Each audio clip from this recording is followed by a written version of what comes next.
Hai guys, girls. Cara mahir bahasa Inggris. Pertama, tahu tujuannya. Tujuannya adalah komunikasi. Oke. Inti dari bahasa Inggris itu komunikasi. Jadi grammar itu cuma tulang, kosakata itu dagingnya. Nah, habis itu dipakai dong untuk komunikasi. Oke. Nomor satu, lakukan baca buku. Eh, lakukan banyak baca buku apaan sih? Em, Intinya banyaklah baca buku, tapi bukunya bukan buku grammar lagi, bukan buku contoh kalimat lagi, tapi buku yang memang sesuai dengan minatmu, eh, hobimu, pekerjaanmu, wirausahamu, profesimu gitu loh, atau cita-citamu. Jadi pakailah bahasa Inggrismu itu untuk gali atau mendalami ilmu yang lain gitu. Bacanya bersuara untuk melatih intonasi, pelafalan, sama pendengaran, ya, sama pemahaman. Empat hal tuh. Karena baca bersuara kan pakai mulut, bibir, lidah, pelafalannya yang benar. Terus begitu kita ngedengerin ucapan kita sendiri benar apa enggak. Terus kita mikir, ini apa sih pesan yang dibaca gitu dari buku ini. Ilmunya apa sih, keterampilannya apa sih. Dan jangan lupa sering rajin buka kamus untuk memahami setiap kata yang ada yang kita nggak tahu gitu. Dan jangan cuma ambil comot, apa, asal comot arti yang pertama kayak order itu otomatis pesanan, enggak. Order itu bisa jadi keteraturan, perintah, mengatur gitu. Jadi tergantung kalimat.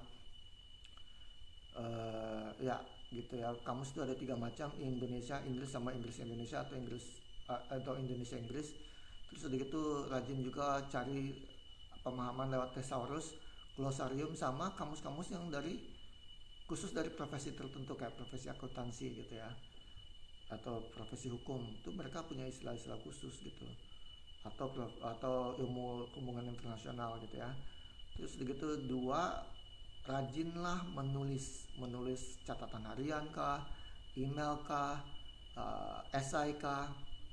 Jadi menulis itu membantu kita memahami diri sendiri, dan kalau kita memahami diri sendiri diharapkan lebih lancar mengekspresikan diri sendiri ke orang lain, atau memahami posisi diri sendiri ketika berhadapan sama orang lain. Terus yang ketiga adalah banyak ngobrol. Banyak ngobrol dengan orang yang lebih pintar. Jangan ngobrol sama orang yang kayaknya aksen tuh segala-galanya, padahal enggak. Kan tujuan bahasa Inggris tuh komunikasi. Dan kalau aksen itu hanya penting kalau kita perlu banget tahu apa sih yang diomongin sama orang Australia ini, gua nggak ngerti. Atau apa sih yang diomongin oleh orang Irlandia ini, atau orang India ini, atau orang Jepang ini, atau orang hillbilly di Amerika ini gitu loh, gua nggak ngerti gitu. Ya gitu aja pentingnya aksen. Itu semua bisa dilakukan sendiri loh, 2 jam sehari, nggak usah bayar guru. Tapi kalau udah 18 tahun ke atas ya, dan udah pernah belajar bahasa Inggris selama 6 tahun, ya udahlah, jangan les lagi lah. Jangan les rame-rame, please. Mendingan lakukan metode yang gue bilang tadi, pakailah audiobook juga kalau perlu.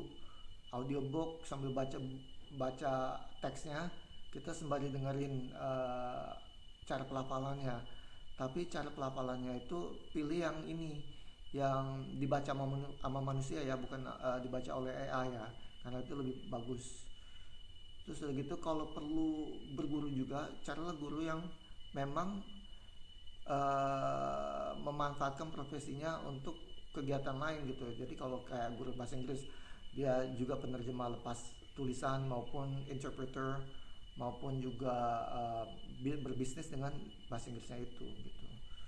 Sama aja dengan guru lainnya gitu loh. Jadi kalau misalkan diajar sama guru akuntansi, lebih bagus lagi kalau dia adalah akuntan profesional gitu loh.